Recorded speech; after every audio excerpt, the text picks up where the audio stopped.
Okay. All right, good morning. So today I will change the subject compared to yesterday and still try to link the subject to basically what I told you yesterday. Today the central point of this lecture is the RNA world, origin and evolution of the RNA world. So my talk will have a few themes. I think the first question is, what is the RNA world? Most of you may be knowing about it. Then we'll speak about RNA as a polymer, the origin of the RNA monomer. Obviously, when we make a polymer, we need monomers. And then look into various ways to actually get the polymer from monomer in environments that could be prebiotic. Then we'll speak about product inhibition. I think it's an important question about the RNA world that has puzzled a long time researcher. And finally, I will touch catalysis. But for me, catalysis is a bit of a problem. Basically, your guess is as good as my guess about which catalysis we need.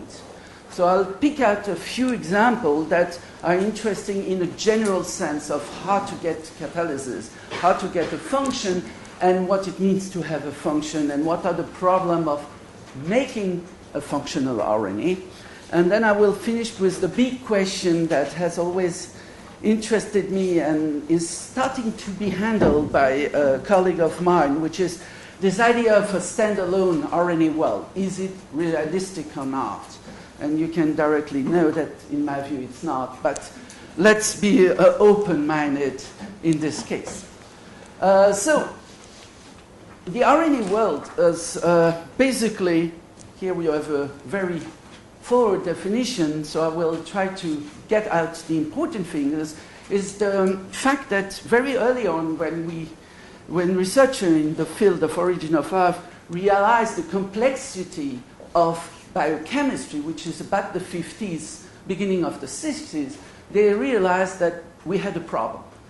The idea of having information stored in DNA, transferring RNA, and then expressing protein, there was a big problem there, which is often referred as the chicken or the egg dilemma. Indeed, you need today protein to make DNA, and you need DNA to make protein. So the question is about the same thing. If you have a chicken, a hen in this case, well, it makes eggs to make more hens. So does the eggs come first or the chicken? And at that point, very famous people, Alex Rich in '62, it's the first guy that proposed this idea, but it was a bit in a different context. Then Crick, Leslie Orgel, and Wood, basically at the end of the 60s, came with this idea, well, if we have one molecule that is primitive enough and could basically replace the function of DNA, RNA, and protein, then we're safe. We have a much simpler system to work with, and RNA seems to be a good candidate. But at the time, remember, we didn't know that RNA can be catalytically active. Chesh, who is the first person to prove that, there is another person, but I forgot his name right now. He's the first guy who proved that RNA can be actually catalytic in the cell, but it's 82. So it's basically about 12 to 15 years after the idea was proposed. Anyway, they proposed this idea and started to look into this question of how to make RNA prebiotically. And if you go into the literature there, we are all looking at machinery. I mean, each of you is very likely using a very precise, very interesting piece of equipment, even a computer for the matter. And those guys did all their research, for chemists it's important, using paper chromatography. Paper chromatography. They were capable of doing extraordinary things. But they started very slowly, and they discovered there were different problems. But still, the discovery of this RNA, catalytic RNA, was a big step. And at some point, Gilbert, that is often associated as the founder of the idea, is actually only the person who coined the whole idea, the whole concept of RNA as both a depository of information and a catalyst, and perhaps a system that comes before the DNA RNA protein triad. This is the person who said, well, we can call it the RNA world. And in the meantime, the result of calling this system RNA world gave the rise to the lipid world, the polycyclic aromatic hydrocarbon world, the metabolic world, and the world, and there are new world created every year. And this is the root of our problem in a field that should be multidisciplinary. It's basically we think too much about our stuff being the most important. And obviously all those guys were geneticists in their mind, and therefore RNA and genetic was the most important part. Anyway, let's assume for 1 second that we have an RNA world. So the question is, where does it take place? And if we take this is adapted from Gerald Joyce's Nature paper in 2002. Gerald Joyce showed this timeline, and the numbers are approximative, so don't try to tell anybody that I told you this is the exact time where something happened. But we have events that we can pretty much locate in time. When the Earth was formed, the first hydrosphere, prebiotic chemistry, and at some point it might be 3.8, it might be 3.6, it depends on who you believe. We know that we have a diversification of life, and this is already based on the famous triad. So basically our problem is how to fill up this gap. And the RNA world is basically an hypothesis that tries to fill up this world. The problem is that if we look at the cell, well, we have also to have emergence of compartmentalization, a form of metabolism, and the interconnection between them. So is the RNA world, or when does the RNA world really come to play? And you can basically blow up this part of the diagram that was with question mark, and you can say, well, in an RNA world, obviously you have to make monomer, you have to polymerize the monomer, replicate them, and at some point in this pool of oligomer, you will have an activity, and this activity starts the RNA world. So basically you can add, well, RNA catalysis very likely is on this time span. Now, at the same time, you know that you need also protein to evolve, so or compartment for the matter first. So you have also a compartment coming in, and then you have peptide, sugar, structural element, as well as catalysis that have to start at some point. So this is quite a problem, and the RNA world with this view, only RNA, was long considered by the other researcher as being some oddity and not as good as their own world. So to our surprise, in 2001, three researchers that I know all, 2 RNA specialists, Shostak and Bartel, and Louise, who is a Manfield specialist, a compartmentalization specialist, for the first time proposed basically a system to explain the emergence of an RNA world where you mix membrane, compartment, and RNA. Now, in their concept, the difficulty was obviously to say, what does the RNA do?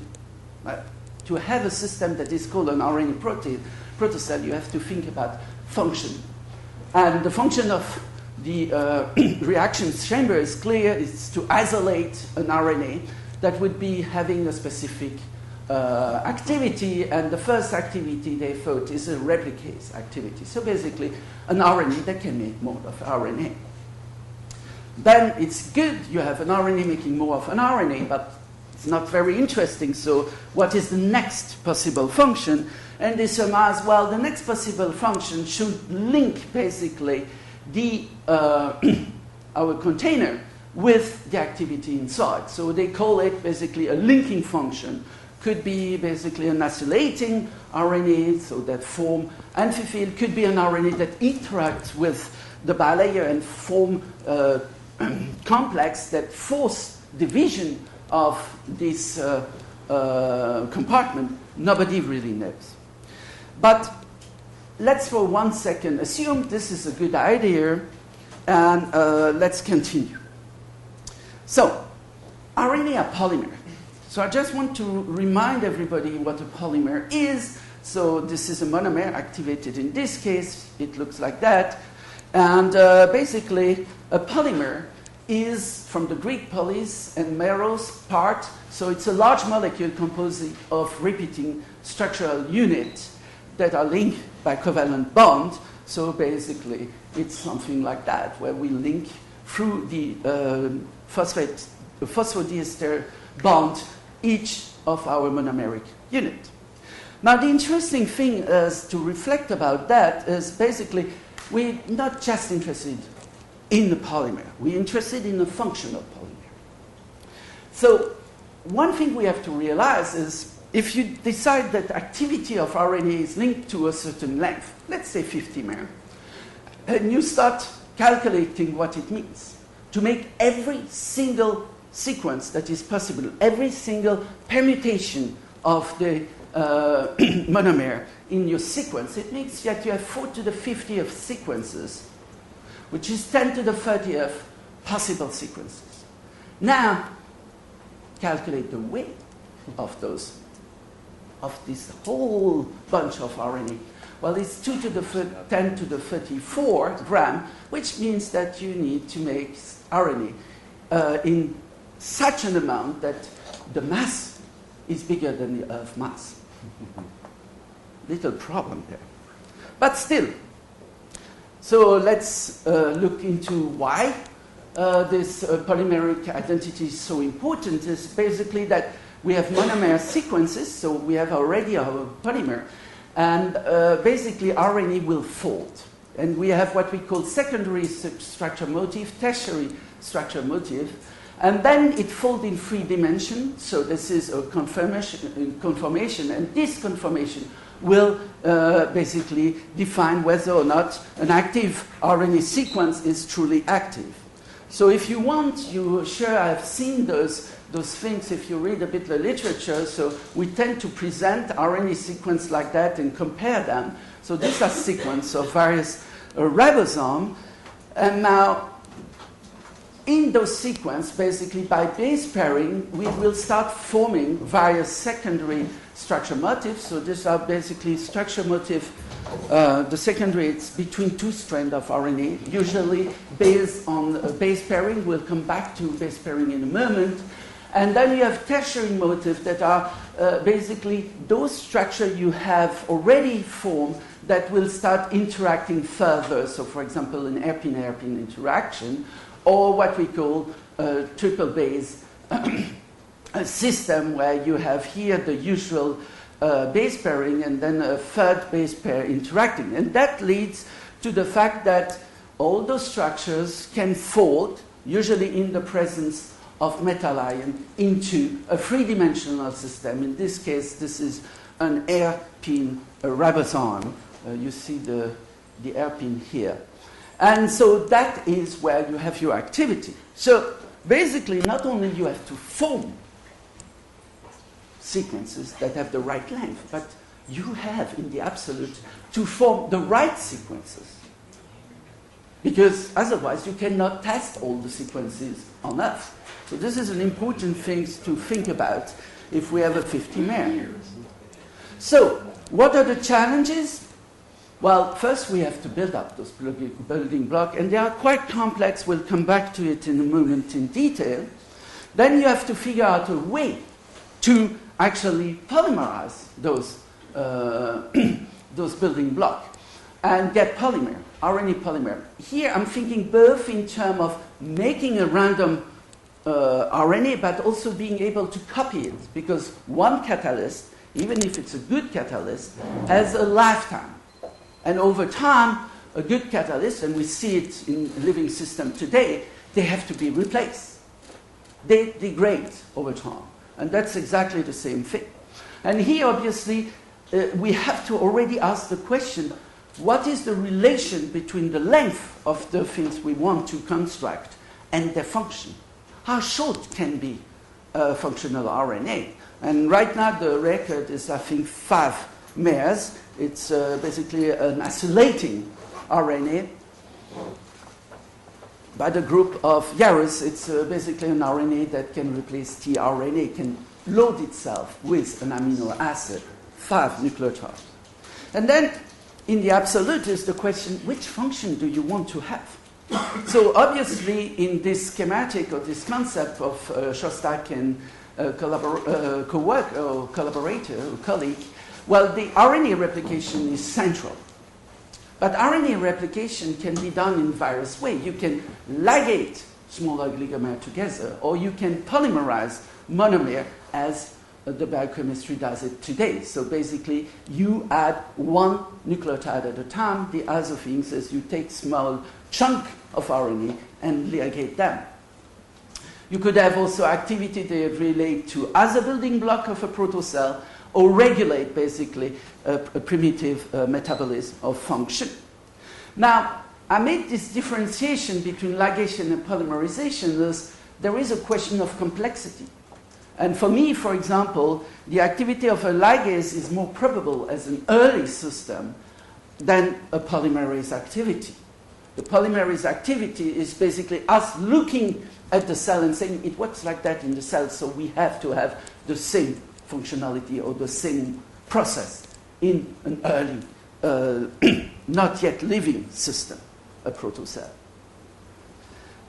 Now, in detail, so here is adenosine monophosphate. So it's made of 3 big parts. You have the heterocycle or the nucleobase, and those nucleobases actually are relatively easily made compared to what we would expect. In the 60s, Oro shows that adenine could be made through the polymerization of cyanide. But you can also do it for formaldehyde, ammonium formate, urea, and other molecules that are prebiotic. The problem here is not to make them, is make only them. Because usually you don't make only adenine, but you make a lot of heterocycle at the same time. The next part is the sugar. So the sugar is an old reaction, actually discovered in the, not last century, the one before, so 2 centuries ago, which is called the Foremost reaction. But here again, the Foremost reaction that is likely prebiotic doesn't deliver you ribose, or deoxyribose for the matter, the 2 sugar that life is using for nucleic acid, that easily. Actually, ribose is one minor product in a multiplicity of products. And the reason we know it's a multiplicity of products, if you run the reaction, you end up with a tar. And a tar in organic chemistry is a sign that you have a very complex mixtures. And then it's almost impossible to get the things out. So this problem has been, for example, fought over a lot. And Steve Benner labs here in this paper came up with the idea that perhaps some mineral could help. Borate, for example, seems to chelate ribose specifically. The last part is the phosphate or the phosphate. I introduced both of them, which are inorganic molecules. They are relatively abundant on Earth. They are also abundant when you get iron-nickel rich meteorite, because it's as a schrebersite, if I'm remembering the name correctly. And basically it's an iron nickel phosphorus, P only. But if you put that in water over a rather complex set of reaction, but in the absolute occurring easily, you will have basically phosphate and phosphate being formed. Here is the phosphate, so you can see the phosphate up there. The interesting thing is that you can make also condensed phosphate, polyphosphate as we call them, and you remember ATP is one of those polyphosphates, so an important molecule. Now, good, we have the building block, and when you see that, the first idea is, well, let's create each of the building blocks alone and bring them together. Well, that's an idea like another. And this is basically building blocks separately compared to what we call the concerted synthesis. We'll come back what it means. The problem you have is that in this idea of making the building block and then assembling, making an amalgam of the three parts, is that making this glucosidic bond, which is basically, I forgot to tell you, it's this bond, is extremely difficult. Actually, it only works with adenine. Adenine plus ribose, given the right condition, will give adenosine. But this is the only one, and the percentage of yield is around 3%. The other one, it doesn't work, at least for natural system. Then you have the phosphorylation, and there the phosphorylation is the big problem.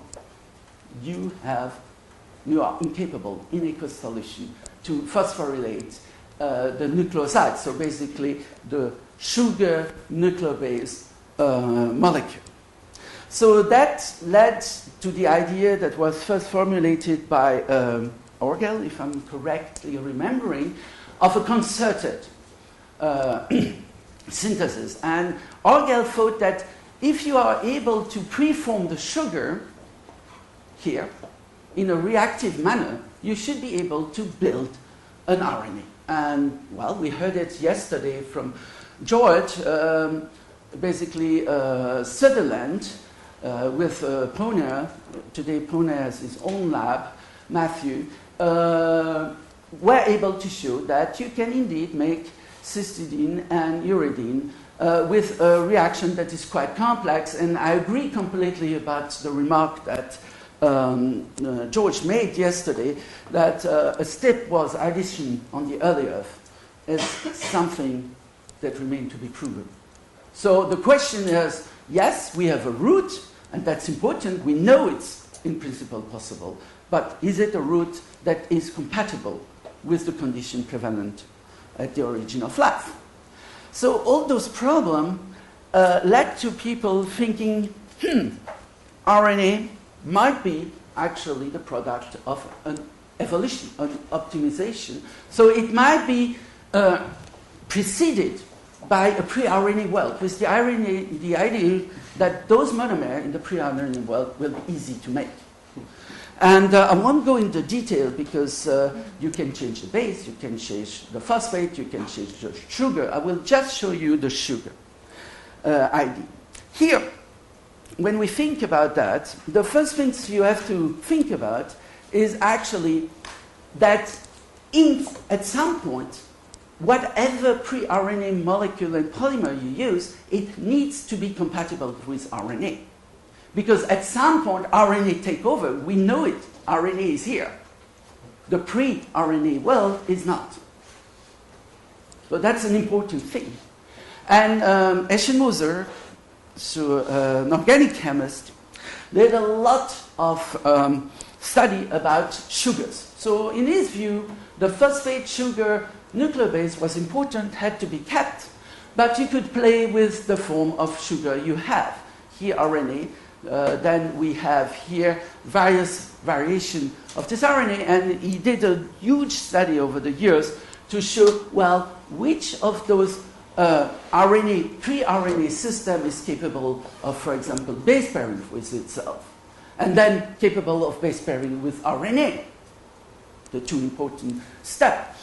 And as for the other approaches, changing the nucleobase or changing the form on the linkage and so on, what everybody discovered is that those new molecules, they remedy some of the problem of the RNA.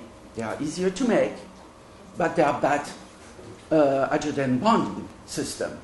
They are good hydrogen bonding, but they are very unstable in aqueous solution, so on and so on. So basically, this is a problem, is yes, they could be, yes, they should have been a pre-RNA world. But just saying we ignore the problem of the RNA and go one step before saying we will resolve all the problem is not that easy. Keep that in mind. So, for 1 second, for this talk, we have to assume we can make the monomer. We make them in good yield. And now the next question is obviously, how do we polymerize them? So in the absolute, going back to this timeline, what you have to have is first self-assembly of the monomer and self-condensation. Basically, monomers come together and get linked together. And because activity is usually linked with a certain length, well, you have to make longer polymer. So for some reason, you have to be able to make a polymer and then elongate it. And obviously, you have to replicate those. And I come back to what I said. A single molecule capable of doing something is not interesting for two reasons. One, degradation. And the second thing, if you want to have a true replication, you need the exact copy of this molecule in order to make more of this molecule. And this is called actually template-directed reaction, but it's a spontaneous self-replication in the absolute in the RNA world. And at some point, you will be able to have the RNA world. Now, there is one thing to remember about the monomer. If you look at ATP, today's monomer, it's an activated molecule. It's activated through the triphosphate. Now, the activation of the triphosphate is marvelous because it's the bonds are very energetic and are actually used to power certain number of reactions, but the activation energy in order to break the bond is tremendously high, which means that you can make ATP and it won't basically react directly in water, but it will react usually in presence of an enzyme. And Leslie Orgel realized that very early on and said, okay, we have a problem there, a new issue. And the new issue is that we cannot use polyphosphate. In water, they are relatively unreactive. Polyphosphates are a bit better, but they are newer, so we don't know if they will work in this case. So what Orgel did is to say, well, let's find a way to chemically activate those monomers. And he proposed imidazole. There are advantages to imidazole. Chemically speaking, it's an easy way. They are very stable as long as you don't add catalysts, so you can preserve them a long time. But a lot of people will tell you imidazole on the earlier, difficult to make. So this is still an issue for us, is what is the correct activation. So the idea from Orgel was to say, okay, we have those those monomer, and we add metal ions, equated metal ions as catalysts, and this is a series of catalysts that, depending on the condition, will work, and then we should be able to polymerize. Most recently, there is the idea of radiation in membrane. We'll see what it means, or in the mesophase of membrane. And in this case, the activation is heat. So that works too, and you have simply here a OH group instead of this activating group. So remember, we have one more issue to tackle in the absolute, is what is the activation we use for polymerization here. Now, self-condensation is a simple reaction. Two monomer, they bind to each other. You add S monomer. In S step, you get basically a polymer form 2 plus S. Or you can do longer polymer. If you add, for example, to this bunch of oligomer you obtain, you can basically take a polymer and continue adding at the end of it. You elongate your polymer. And there is an interesting thing here, is the fact that any polymer has a given length, the maximum length you can reach. And this is due to the fact that, well, it's a question of elongation outpacing degradation. Imagine that. Every bond you make can be broken in aqueous solution. That's a fact. And the problem you have is that you only add at the end. So you have one position where you can add something. If you have a 30-mer, you have only one position.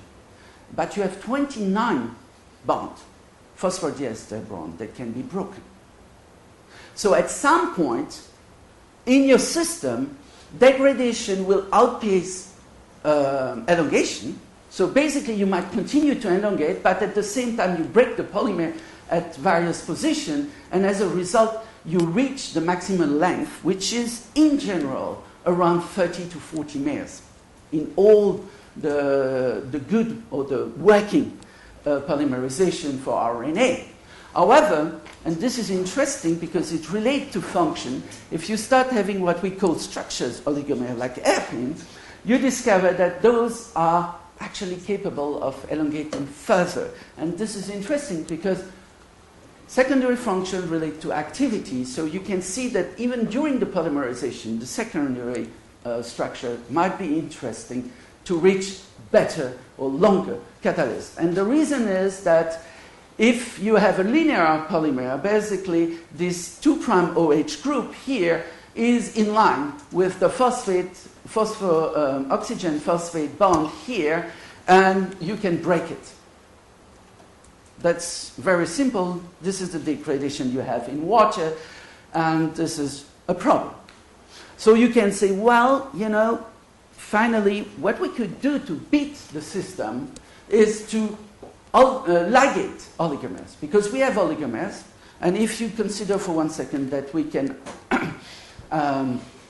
activate monomer, then we should be able to activate polymer too. That's the same chemistry. So if one works, the other one should work.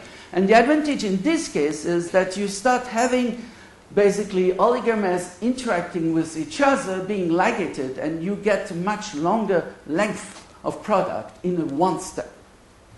However, it's rather difficult, so the efficiency of the activation mechanism is required, and there we haven't resolved that problem. So let's see a bit what happens in various systems. Let's see if actually our concept of polymerization applies. And in bulk-aqueous media, which is the first one that was researched by Orgel and others in the field, their basic idea was, well, you have an heterocycle, it's very hydrophobic, so if you activate your molecule, well, what should happen directly is they should stack. Hydrophobic molecules self-assemble. If you have a planar heterocycle, you tend to have an assembly that is a stack. And that should work, and we should get that. But it doesn't work. Actually, it doesn't work so badly that... I have to change my system. So badly that if you use 1.4 molar of nucleobase, 1.4 molar, that's a huge number, even for chemists. The best result is tetramer. Most of the material, basically, you will have hydrolysis of this activating group, and then it's end of the game. Game over. So at that point, people said, well, what's the reason for that? And obviously, everybody knew biopolymerization are condensation reaction. And obviously, if you are in an aqueous media and you ask a reaction to make more water, we know from Le Chatelier laws that the favorite reaction is the decomposition. Nothing new about that. There are also entropic reasons for that. We'll let them for a moment out. So the question is, how do you reduce water activity? And there you can have two ideas or two ways of doing that. One way is to say, well, it's a thermodynamic approach. You say, well, let's find a way to remove our reaction system from the bulk aqueous solution, and nature has done that. It's called an enzyme. An enzyme is basically, in this case, a way to get the molecule out of the water and basically allow for polymerization. But we don't have enzyme. We are without enzyme at that time, so that's not a good way to do that. So how can we do it, chemically speaking? We can also play with the rate. That's another way to beat the system. If you have a metal catalysts that are better than this equated metal ion, if you have new bond chemistry like the phosphor amidate that is used, for example, by Irene Sheen in Jacques Shostak, if you have a better activation, you would beat the system kinetically. This is the two ways. And actually, nothing prevents you to have both, because obviously, beating the system in terms of kinetic, there is, over time, a point where the system gets back at you. That's always like that. So the idea germinated in the head of many people to say, well, let's try to make an heterogeneous catalysis, basically a system where you have something in your solution that allowed the system to, the monomer, to be basically in the right conformation, in good stacking order, and basically remove this system out of the bulk water and allow the reaction to work. So one of the ideas was the eutectic phase in water ice that was studied by Miller and abandoned very quickly by Stanley Miller for a reason that I think he didn't understand how eutectic phases are built, but it's something I've never been able to talk about with him. I'm sorry about that. Then you have the idea of Dave Deamer that is not, well, it's quite recent in the literature, but I know Dave Deamer for 16 years, or more now, 20 years now, and I know that he had this idea a long time ago, but never got the time to implement it. And then you are the clay and the mineral dispersion or salt precipitation is a new thing. This year there was, or last year there was a paper about precipitating salt and monomer and how it helps basically polymerize nucleotide. So let's look a bit about those things. So the first system really proposed is the clay system.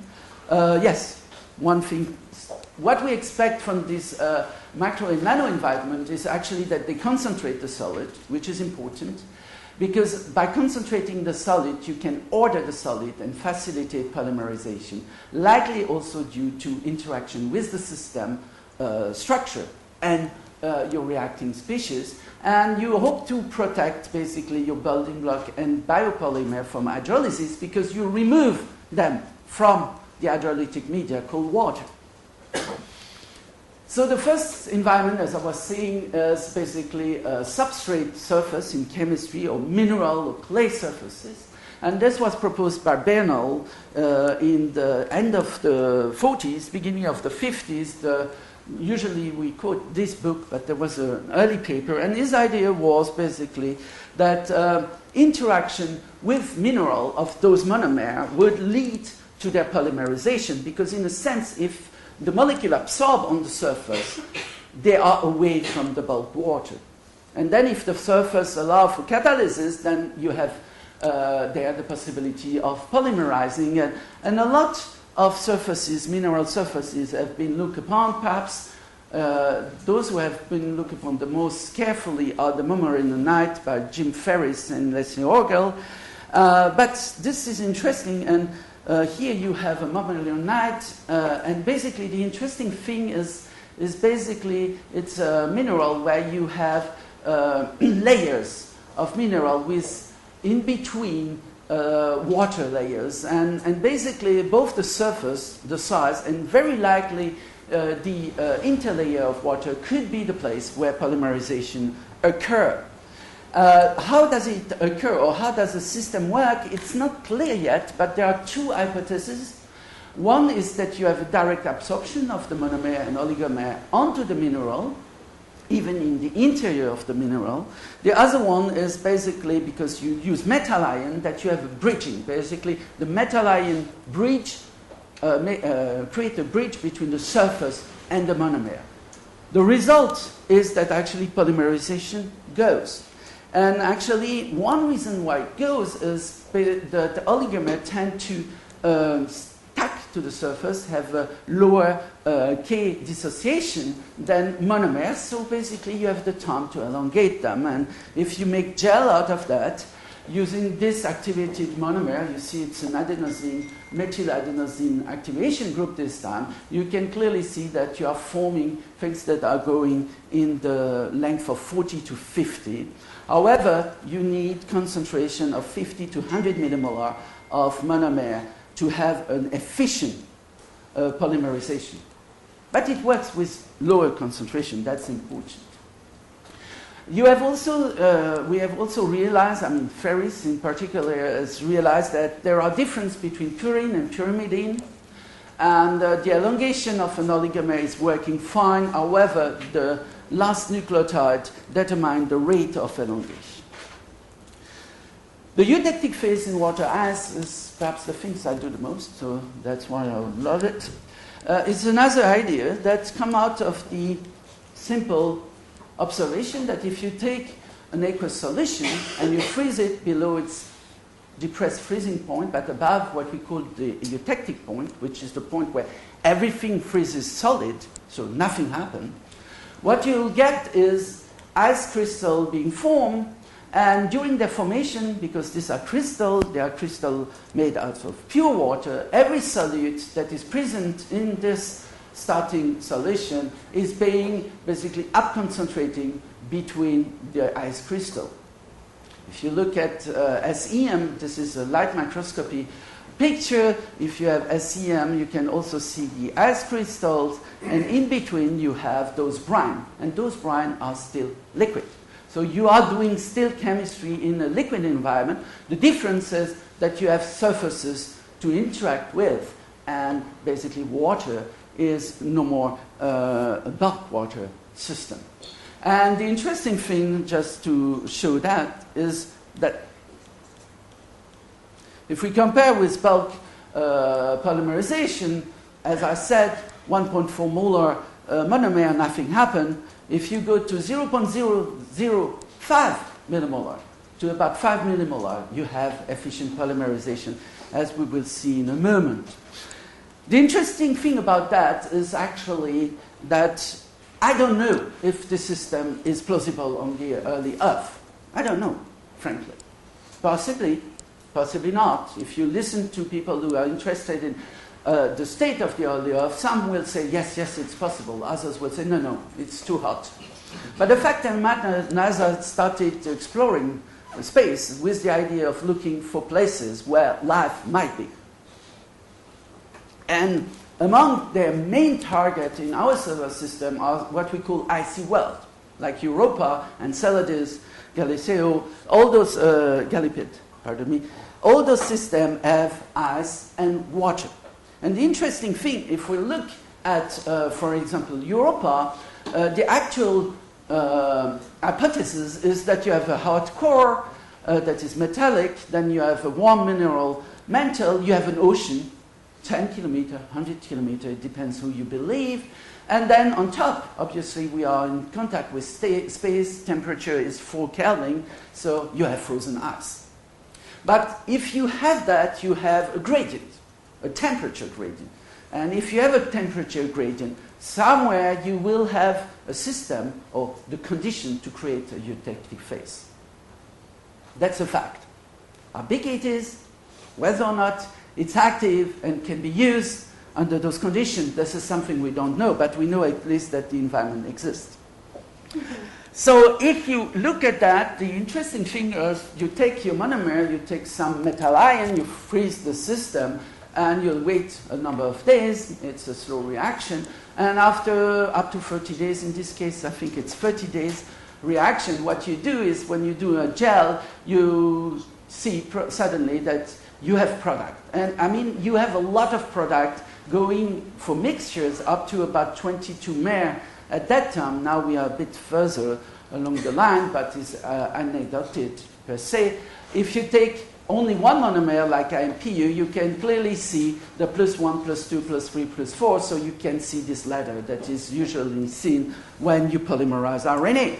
Very efficient, like the clay reaction, we have a high efficiency, 80% of incorporation, 50% are longer than the trimer. The difference is that we can basically incorporate any nucleobase as we wish. There is no differentiation between pyrimidine and taurine.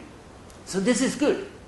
But this is metal ion, and a long time I've been professing that we have to have all weld together. And I had, with this system, the possibility of doing that. And this is actually the first time I really spoke with my PhD advisor in 16 years. And Louise had one of this idea that I found it fascinating. Basically, serine is the core of a serine protease family. It needs actually a third amino acid, which is an acidic amino acid. And if you take those two amino acid, and you make a dipeptide, and you put that in bulk water, it cleaves very faintly, but it does cleave RNA. So the idea was, if it cleaves something, that means it should in absolute polymerize things too. So in a sense, the interesting thing here is if indeed we are capable of showing that the dipeptide has a catalytic activity, dipeptides are extremely interesting because we can make them in a non-coded fashion. So we look into that, and we got to put the whole system in the eutectic phase in water ice, and to our amazement, very slow reaction, serine histidine, alanine histidine, when we look at the product, we discover that we had RNA product, IMPG, this is our substrate, G hydrolyzed, but we had also 3 peaks that were actually bioconjugate. And we had also some dimer, trimer, tetramer being formed. So that was interesting. We not only knew that we have oligomer forming, but we knew that we have species where both the peptide and the RNA were linked together. So we did a lot of experimentation and proved that actually alanine, serine, alanine, histidine, serine, histidine were working at different pace, serine being a bit more rapid than alanine, histidine. If you reverse the order of the amino acid in the dipeptide, it doesn't work. If you use glycine, for example, or serine alone, histidine alone, it doesn't work either. You use serine, histidine, and you cap the various parts that could be involved in the reactivity, such as the N and the CN of the peptidyl backbone. You will see that this has a tremendous effect on the catalysis, and obviously if you methylate the histidine, no, not obviously, but if you methylate the histidine, there is no activity. So we look at that, and we were lucky in this case because we can isolate this bioconjugate as well as those bioconjugate here. And what we discover using various methodology is that actually what we had is what is called in chemistry cost-neutral transamination, so meaning that we don't need energy because we replace an imidazole on our activity monomer by the imidazole on the histidine side chain, so it's cost-neutral, and that was the reacting species. Wow, dipeptide does make an RNA bond. The last things that was done is the lipid matrix, and there the idea is important to think. It's thinking about if you have vesicle and you dry vesicle, they will basically spontaneously form dry stack of lipid. They maintain the bilayer identity of the system.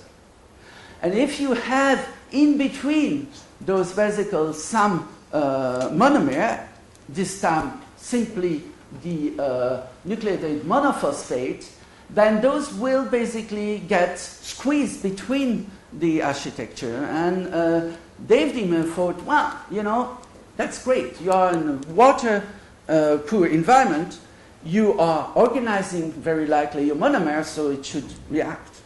And they did some experiment where they cycle this system over and over, so starting in an aqueous solution, drying out the system using CO2, and then incubating at a given temperature, then rehydration, and you do it X time. And what you discover, which is kind of fantastic, is that you form cycle 1, 2, 3, 4, 5, 6, 7 of hydration degradation, you start forming polymers. And if you compare with the important control, which is the control B, which is in the same cycling but in the absence of any membrane-forming component in your system, there is no polymerization. So this was interesting because it was working at the time with. We know that in the meantime with fatty acids, so this is an interesting system. The problem is the beauty, first, of the system is basically that when you rehydrate the system, some of your product will be encapsulated inside a vesicle. So basically, you have a way to create the famous RNA-based protocell that was presented at the beginning, the Shostak, Bartel, Louisi idea. The problem, however, and this is something that has always mesmerized RNA and nucleic acid chemists, is, well, you expose those RNA to cycle at the temperature around 60 to 80 degrees, and at that temperature, we have a problem with those things. They are losing some of the nucleobase. It's called depurination. And it happens very easily in water. It's a water-poor environment, so does it happen there? And Monnard, who actually was the lead author on the first paper by Diemer on the subject, decided to look into the question and indeed discover that if you look at the dimer and analyze the dimer product, you have the first dimer here. It's a cyclic dimer. So basically, the two nucleobases are linked in the cycle, phosphodiester bond, phosphodiester bond. Well, you don't get the two nucleobase dimer, but you get an AMP dimer minus a nucleobase. That's the first peak. It's number 4 here. If you look at the linear dimer, you also see that the main peak in the linear dimer range is actually a dimer, so a phosphodiester ribose dimer with only one nucleobase. So there is a problem there, but still you're capable of making RNA. So the next reaction is perhaps the most complex. It's the replication reaction. So the idea is that you have a sequence of interest, and now the question is, how can you amplify this sequence? And obviously what you would like to be able to do is add oligomers, all the monomers, and then by base pairing, so respecting the Watson-Crick base pairing rule, those would associate with your template and give you the time to make the secondary structure, to synthesize the secondary backbone, and that would give you basically 2 oligomers. I'll make a bit of lexicon here. If I use monomer in this reaction, I speak about template-directed polymerization. If I use oligomer as substrate, it's template-directed ligation. And obviously, you can think about 2 different ways of doing that. Self-replication. There is the self-replicator, which has to be a palindromic sequence, basically a sequence that can be read in both directions. Because in this case, the product will be also a template. Now, nature doesn't do that. Nature uses cross-replication. So basically, a template is templating for its complementary structure according to Watson-Crick base pair rules, and then this complementary system can be used to make more of the initial template. That's called cross-replication, and that's what you do in nature usually. So the molecular basis for the replication obviously are this Watson-Crick base pairing rules, A with U, G with C. There are some other base pair, but let's stick to that. Well, I present one. In this case, it's a wobble base pair. It's GU, which is an important base pair. You see that GC has free hydrogen bonding, is a free hydrogen bonding system, where GU has only 2 hydrogen bonds, and it's called wobble base for that reason. And obviously, very important in the replication are the backbone and the torsion angle that you have between a phosphate, the ribose, and the next phosphate. And when this... Now,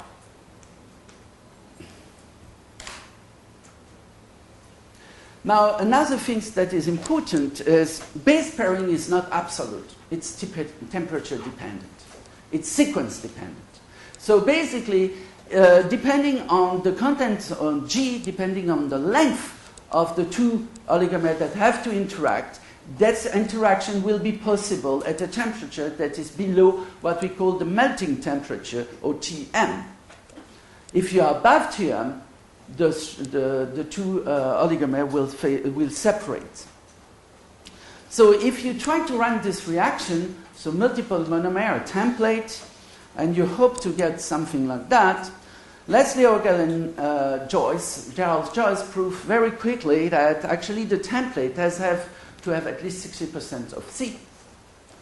And then it will efficiently polymerize G. There is a second rule, we'll come back to it in a moment. But just looking at that, if I need 60% of C to get G polymerization that is efficient, once I have a G polymer, how do I make the C? Difficult. And actually, there are more than those difficulties. They found that over the time, of course, of this experimentation, they found actually, I will just take one or two of those remarks. First, that you need an alpha form of the double helix. That's an important thing. Otherwise, it doesn't work that well. They found also that in the case of G on C, once you have formed the dimer, the elongation is so fast compared to the formation of the dimer that you always preferentially elongate the dimer. So it's interesting because it's ensuring that you won't start 2 or 3 elongation at the same point. I mean, you will, once you have formed the dimer, elongate it preferentially. Now, the interesting thing is they look into various templates and they discover that one of the biggest problems was that if you have between a stretch of C, those type of sequence, basically the polymerization stops completely. Boom, no polymerization. It's quite a problem because I don't know, you might know, it would be interesting, any ribosome that is only formed by JC.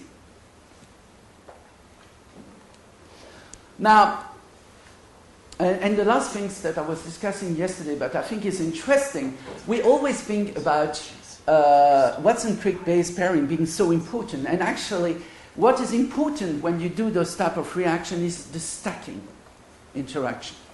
So basically, how well a monomer stacked to an elongating oligomer is almost more important than how well it interacts through base pairing with the template. So this is a problem that we have also to face. On clay, it works on very special system, but it does work. So I will pass this slide a bit rapidly. Just remember, it does work. But it's a long explanation how it works. The eutechnic phase is interesting, and this is the work of a really gifted PhD student of mine. And our idea was really to test the block and see if we could elongate, and if we could elongate past those blocks, how well we transfer the information from the template to the product. So did the sequence we were making +3, so passing the block, correspond to the expected Watson-Crick base pairing expected elongation. And we did that with mixtures of monomer, and you can see on the HPLC, it's a beautiful machine. See, I don't use NMR, I use HPLC, but it's a beautiful machine too. And you can see basically that you have a primer. It's a fluorescent spectra or traces, and then you can define the +1, +2 region, and +3 region. And if you look at the +3 region, you discover that actually the total elongation in the system, given the parameter we have chosen, is more than what you would expect by random elongation. So that's a good first point. And what you have is 2 series of peaks, and this is something I decided not to speak about, is the fact that RNA can actually radioselectively elongate either with the 2' or the 3' OH group. I let it out because it's a very difficult theme and would take about an hour and a half to speak only about that. But need to say that nature uses both. But the predominant form of the RNA is the 3' phosphorodiester bonding. The 2' phosphorodiester bonding is for marking mRNA for destruction, basically. There is a specific enzyme that does that. Now, the interesting thing, chemically speaking, is the 2' is more reactive than the 3' hydroxide. Oh, good question. How does nature choose the 3' instead of the 2'? It's another question to think about it. And that leads basically to this multitude of peaks, because we have basically 2' and 3' linkages. And on an HPLC, you can even differentiate that. But this is not the point here. The point was to say, on those peaks, what is the main product? Is it the product that you would expect from the template, or is it a different one? And we did experiment where we only vary the product and the template, and the rest of the experiment is exactly the same. And what you discover is when you do MOLDI of the product is every time, every template, the preponderant product was the correct one. So you had the possibility in this system, in a non-enzymatic reaction, to produce the correct sequence, so to transfer information. In an essay to go even further, Richard in Germany did a system where he used an helper, or macro helper as he called it. So basically a small oligomer that is basically hybridizing just after the nucleotide you want to copy. And that way you ensure that there is only one nucleotide at a time that is going to be used for elongation. And with that, by simply putting one macro helper, removing it, putting another one, removing it, putting another one, what you can do is actually get an elongation that is, again, basically sequence specific. It does work also with the matrix, the Berleyer matrix, quite well. The difference is, in this case, they use D and TPs because there is less degradation, but what they discover is their complex system allowed them to have quite an important polymerization that was template directed. I think the error rate was about 3% of the bases where the wrong bases inserted, but basically it's quite good. Now, you could think about alternate chemistry. I think this chemistry, I have to mention it. This is a chemistry that was discovered by Orgel, but is used by Arinchin and Shostak. It's basically you replace the hydroxyl group by an amine. It's much more nucleophilic, and therefore you will have a higher rate of reactivity. But remember, higher rate of polymerization means also higher rate of degradation. And actually, in the physiological media, for example, those bonds are less resistant or stable than the normal phosphodiester bond. Günter Foklinowski took a redox approach with disulfide bond, so this is good. You have a lot of possibility. Now, I spoke about oligomerization, and I've thought about ligation. I think ligation are interesting because in this case what you have is a template and two oligomers, and basically you have hybridization, and here you need only to make one bond. And obviously if in the background of a reaction you have polymerization that is non-templated, you might have those oligomers at your disposal to make replication. And there is a huge number of experiments as soon as the 60s. Here, for example, the Shostak experiment, I think it's interesting because you have, again, a living group, the phosphate, and basically the bond are formed over monophosphate, and it's working rather well.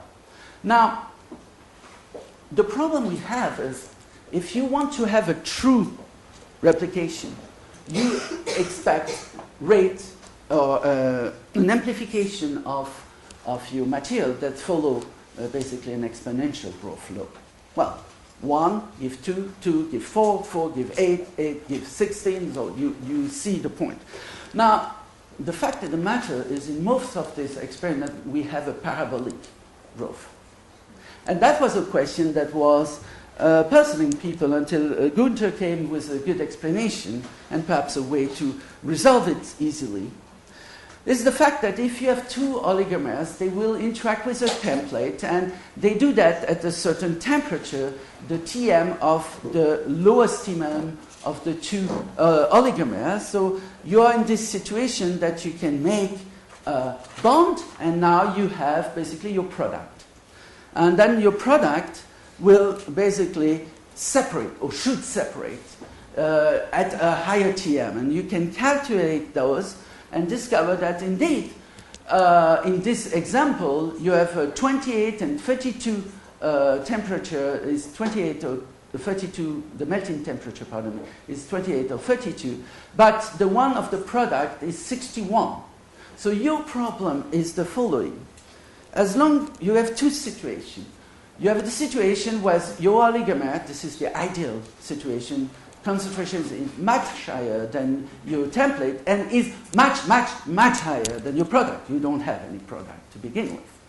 And you have then the situation where oligomer concentration and product concentration are basically about equivalent and much higher than the template. And what happens is when you try to separate your product to go back in a round of ligation, what happens is obviously the product will rehybridize with its template at a much higher temperature than the two oligomers, and therefore you will stop the amplification of your sequence. And Günther proposed something that in the Origin of Life is interested. He said, well, what if your oligomer can interact with a surface? Your template interact first with a surface. Then you make the complementary strand, but the fact that the matter is this interaction is, for example, through the 3' end of the RNA, then your product will have its 3' end on the other direction, and with the possibility of interacting with the surface. So when you melt them, this new product will search for an interaction point on the mineral, and now their two templates are separated. So in absolute, you could use this interaction with a mineral to power an amplification. Fidelity of replication is a big question. With enzyme, we have a proofreading function. So this is good because the enzyme adds the monomer and then verify that the monomers are correct. And if you take the PFU transcriptase, or this transcriptase that has no proofreading, in the case of PFU you remove it, it's about 50 mistakes every million nucleobase. So a long discussion was that involved Gerald Joyce was about basically how fiddle transcription, non-enzymatic replication could be. Because there is this rule developed by Hagen in the 70s that says that basically the error rate of replication per nucleotide must not be more than about the inverse of the genome length. So it means that for 100 mer long RNA, to keep the function, you should have only one mistake. That's very few mistakes. So the question is it possible? Well, if you look at oligomer ligation, the problem you have is if you have mutation, it depends where the mutation are. If it's where you ligate or if it's far away. How long your oligomer is and how many mutations you have. But with monomer, we are lucky because Aaron Chen decided to tackle the problem using non-RNA analog, obviously. But what she discovered doing some experiment to verify how fast or what was the effect of the wrong insertion of a nucleotide, what she discovered is once you insert the wrong nucleotide, basically a further insertion is between 20 and 300 times slower. In average, it's 124 times slower. So it means that even in this system, you don't have a proofreading, but the fact you introduce the wrong nucleobase slow down so much further elongation that it's almost a stop. So the system, interestingly, has a form of proofreading. Let's finish the talk. So RNA catalysis, implication for derealization. So today, we know RNA has a lot of function. Actually, function that we discovered thanks to the RNA world hypothesis, like rabo switch and other regulatory functions. We have also some ribonucleotide cofactor, and the question is, well, again, what are the functions that are necessary for should arise as first function in our RNA world if we want to really have the RNA world exist? And if we take that, well, obviously, the idea of an RNA-based protocell, we see self-replication being as the important thing, catalysis of other building block production such as unfulfilled could be interesting, and regulatory processes such as how and when division should occur would be interesting. I could give you those things, but I think it's my guess, as I said, would be as good as your guess. But I want to point out a few things so that you don't believe simply that because we don't have a specific ribosome that has been found, it means it doesn't exist, or a function of a ribosome is impossible, looking at today's ribosome. And the problem is the following. When you do SELEX, which is the way we do it, which is systematic evolution of ligand by exponential enrichment, what you do, you start with 10 to the 12, 10 to the 15 different DNA templates. And those DNA templates, they are looking like that. You have a promoter, obviously, because you need to start transcription. Then you have two conserved regions. One first conserved region at the 5' end, and then you have a second one at the 3' end. And in between, you have your basically random library that you want to search for sequences that are active. When you transcribe that, you still have the two flanking regions. You lost the promoter, obviously, but that's not a big problem. And the reason why you have to go to those flanking regions is because you use enzyme. We'll see that in a second. So the first things you transcribe, and you get an RNA pool, as we say it. And we decide, well, I want this type of function, so you try to find a good way to test for it. But you have found a good way, and you recover RNA that have some activity. At first, it's a small number of RNA in a large number of inactive RNAs that you recover, but because you do amplification of those sequences by PCR or RT-PCR, so reverse transcriptions, that's why we need this known sequence here, and then PCR we need this other one, so we can basically amplify the RNA and get more DNA. Then at that point you start again selection round, and you do it until you get to an activity that is interesting, so 10, 15, 20% activity in your system, and at that point you say, okay, it's enough. It's usually 15 rounds of selection, so it's a quite difficult thing to do. And then you can test which sequence you have. Now the problem with this approach is, there is a transcription.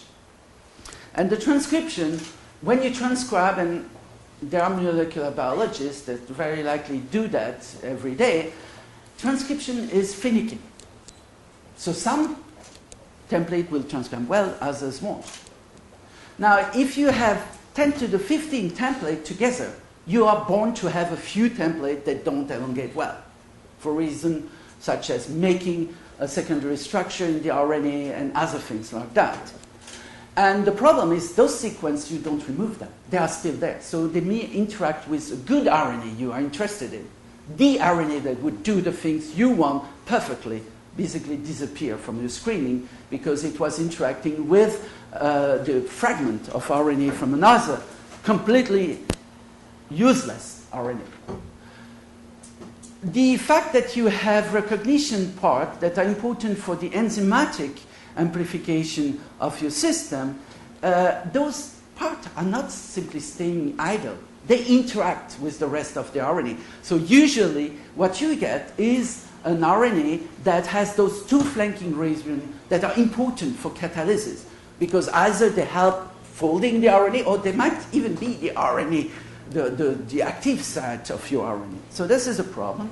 And then you have a bias towards specific function. That's another thing. And finally, high yield. When I say bias for specific function is if you want to select for an activity, you have to choose a molecule. So that's your bias. If you choose ATP instead of ADP or AMP, the result might be different. But still, we are capable of doing finding ligase, ribosome, usually 60 to 80 mer. Many have been selected, means to have many classes of RNA. That's an easy function to get in a pool. The interesting thing is they can even amplify themselves, specific one by cross replication, and you can split them in several fragments and let the fragments self-assemble, and you get back your activity. So without having one 60 mer strand, you have 3 20 mer. Put them together, they will recover, they will self-assemble into the RNA ribosome.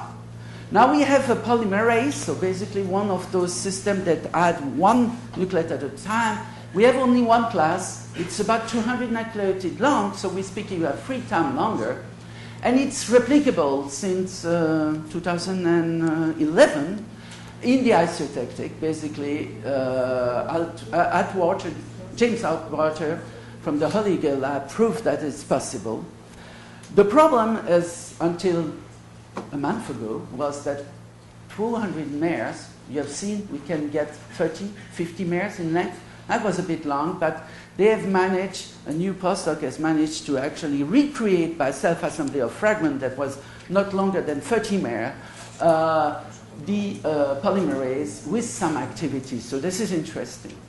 Now, we can dispute or discuss or argue about the feasibility of those things, but I want to tell you about something else that is very important, because this is the core of the problem we're facing. Amino acylation, so basically the idea of being able to charge a tRNA with an amino acid, that was the first amino acylation that was attempted. In 1995, when Yaros did the first selection, his ribosome was 90 nucleotide long. Again, when you see 90 nucleotide long, you say, oh, forget it. It's not useful. But over time, they changed their selects, and I think it's the only group that did that. And today, it's 5 nucleotide long. 3 are the catalytic center, 2 are just to position the substrate in the way it should be in order to have the acylation. So look at that. The first selection we do give you a 90 mer, 50 being random, 40 being this flanking region. It's huge. And in the end, if you pay attention, well, it's about 13 years later, 15 years later, then you get a 5 nucleotide system. So obviously the 5 nucleotide, and it's in general, so if you shorten or fragment your system, you will lose in effectiveness, in activity, but actually you might reach a point where we can say, okay, basically these are length of molecule, we can synthesize non-enzymatically, we can replicate them non-enzymatically. So it's a good thing. Now to finish that, I just want to think about standalone RNA world. Does it make sense? And is actually indirectly the pre-RNA world makes sense the way many people think about it?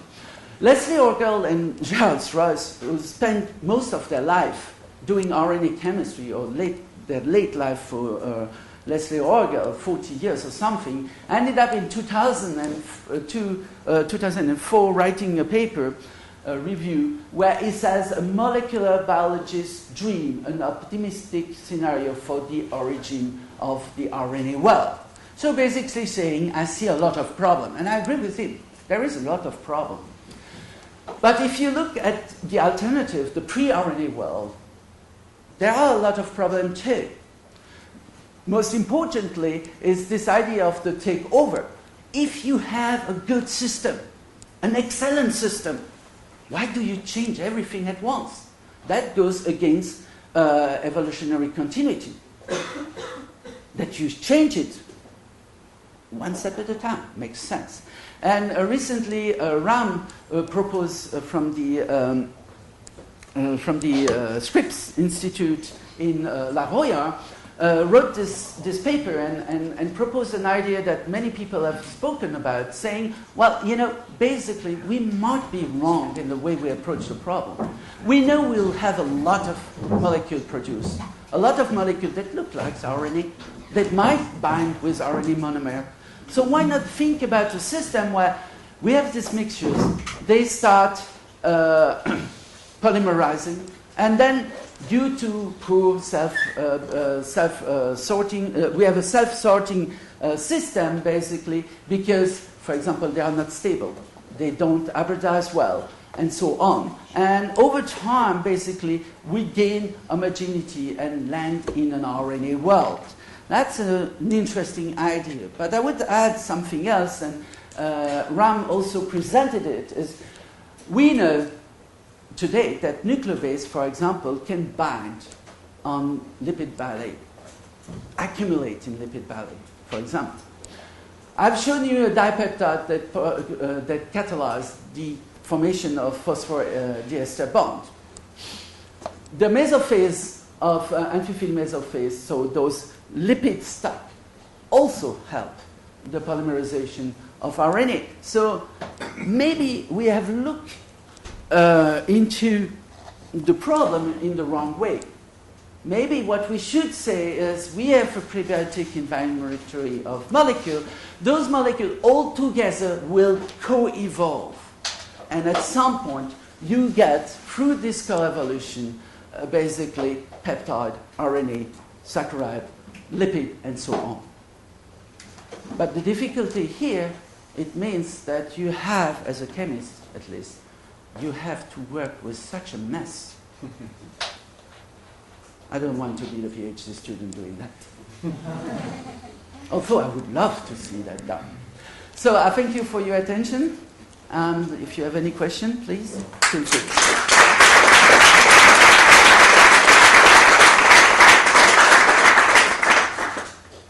Yes? So I know you mentioned that you could select out to get functional RNA. Mm-hmm. If you just ignore selection and you just have your distribution of monomers, for those experiments that you had with the 3 different micro to nano environments, yes. Did you look at the distribution of monomers, or the polymers that you got? So, yes and no. Okay. So, the first thing where I have to say, yes, there is a form of selection in the system, because even in the isotactic, where basically, well, let's back up for 1 second. Polymerization, in terms of kinetic, is second-order reaction. So basically, it depends on the square power of the concentration. Now, the hydrolysis is basically single kinetic of first order. So it's linear, and it's linear with temperature. So as you decrease the temperature, you decrease actually hydrolysis, and we can see it very nicely. But the fact of the matter, even there, if we reach this 30 mer, we see more decomposition than we see polymerization. So if you take a 30 mer, you won't see 31, 32. You will see decomposition. There is polymerization. We know that because we can look at the added monomer, the identity, and we know in experiment that this has been added. You put the 30 mer as an hairpin. So basically one of those systems that looks like that. Then you can reach 45 mer. So intrinsically, stability is already a selective force in a system like that. And it's everywhere.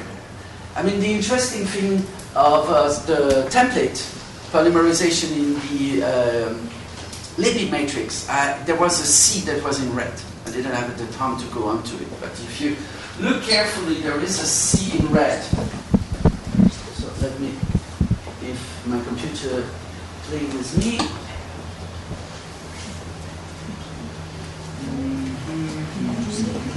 Yeah, this, if you look at it, there is a C in red here.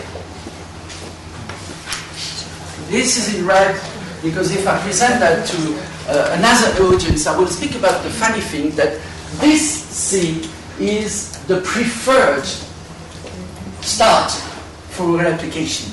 And nobody understands it. Why? This one is basically 90% of the elongation start here and goes down this way. Nobody knows why, but that's a fact. So in this system, there is also some form of selectivity. We don't understand yet, but it's there. So those systems have selectivity that is not based on function. The interesting thing is, however, if you have secondary structure, we know it's leading to function. So if it's the reason why the system make a selection, it's not a selection because the system doesn't select. So, but it's the same thing. So is this consistent throughout your 3 different nano-environments?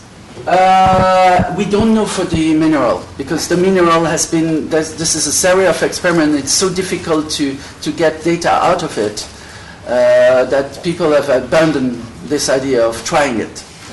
And I don't think another template has been used. That would be an interesting thing, but nobody has done it, as far as I know.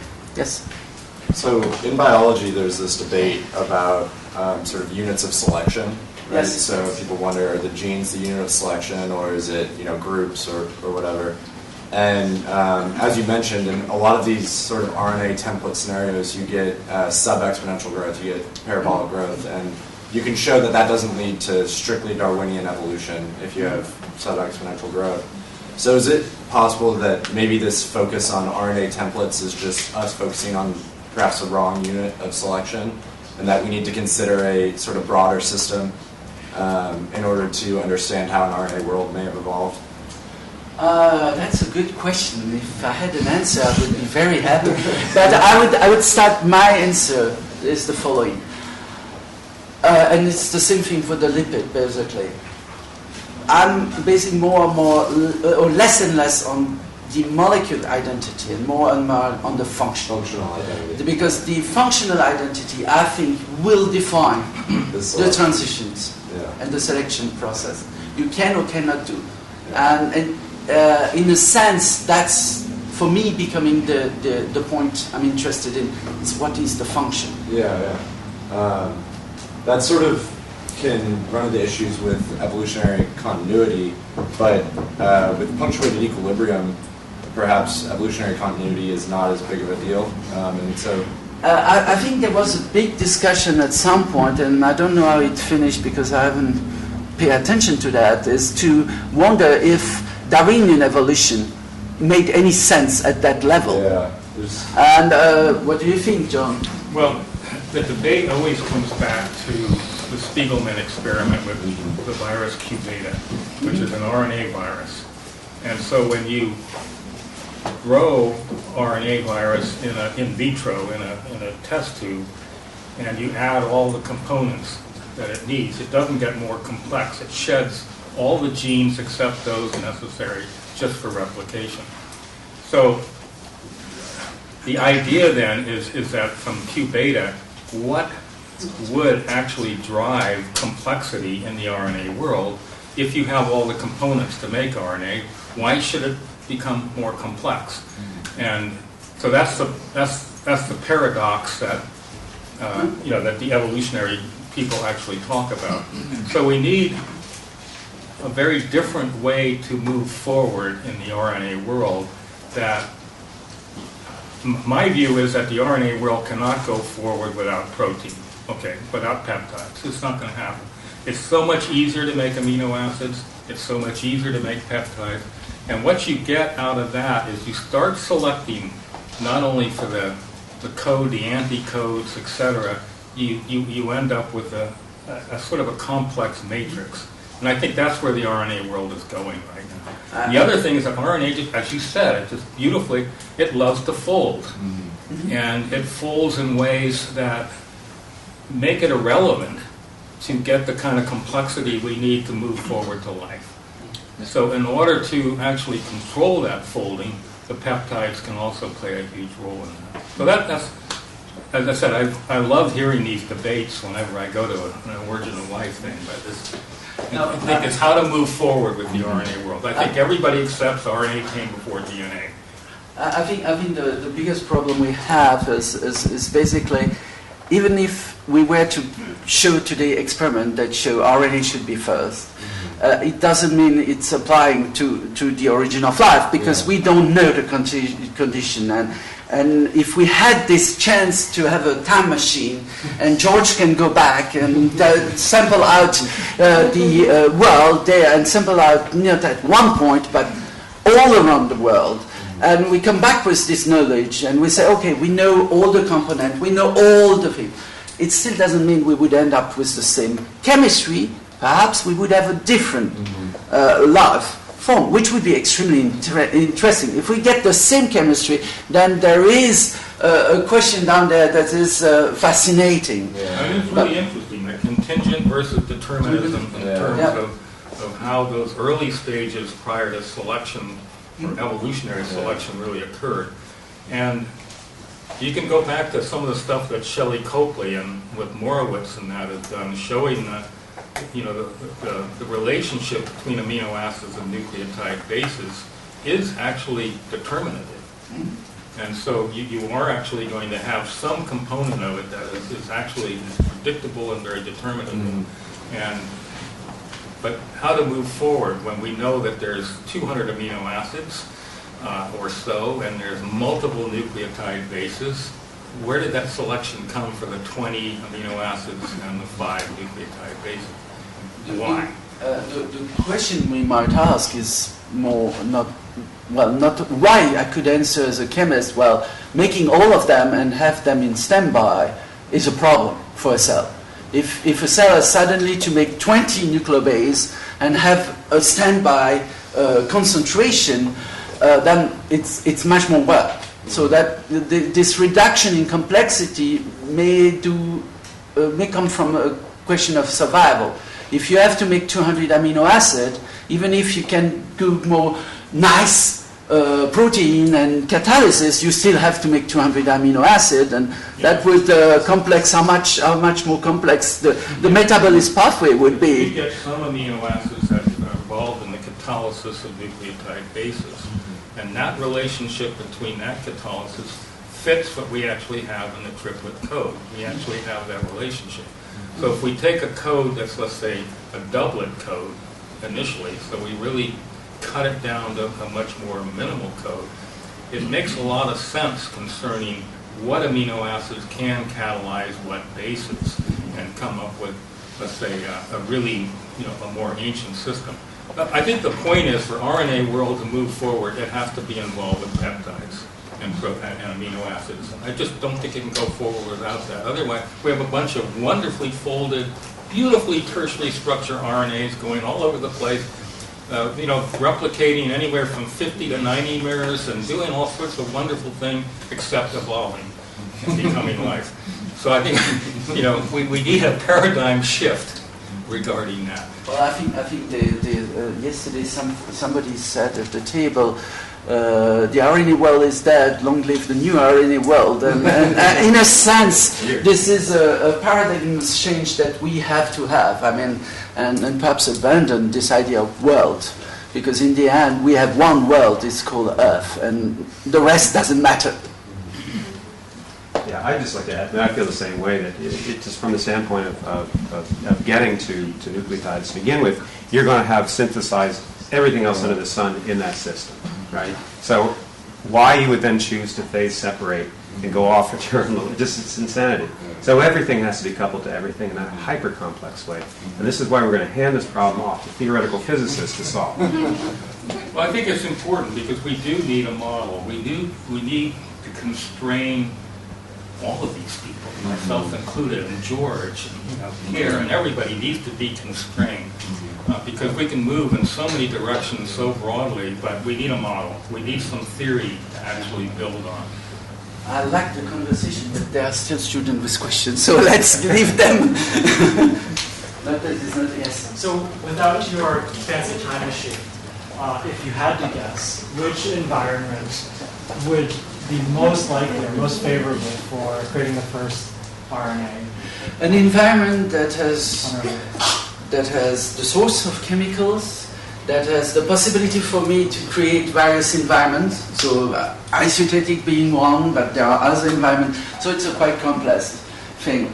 I think the problem we have is, and that might be the biggest concern I have in my research, is that the conditions that are good to do something are often not the conditions that are good to do something else.